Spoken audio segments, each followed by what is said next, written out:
ትዳር በእግዚአብሔር ፊት ራሱ የተወደደ ነገር ስለሆነ ሰይጣን ትኩረት አድርጎ የሚሰራበት ቦታ ነው እና ነቂ መባባል አለብሽ ከሰይጣን ጋር ወዲህ ታባህ ነው የምትሄደው እያልሽ ሰማህ ማለት አለብሽ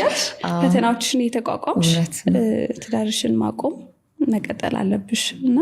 እኔ በጣም ወደው እንዳልኩሽ የህይወቴ አካል ነው በቃ ትዳሬ በጣም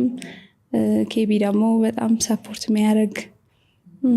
በቃ ባል ነውና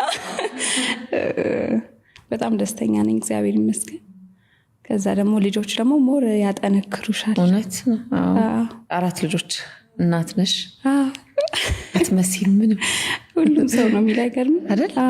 አፍጥነሻል ደግሞ በተከታታይ ነው ጊዜም ሰተሽ አይደለም እኔ ፈልግ ነበር እግዚአብሔር ደግሞ አገዘኝ በደንብ እግዚአብሔር ይመስገን ያው እኔ 3 ልጅ በማቀድበት ሰዓት 4 ልጅ አረገልኝ ቶሎ ሰጥቶ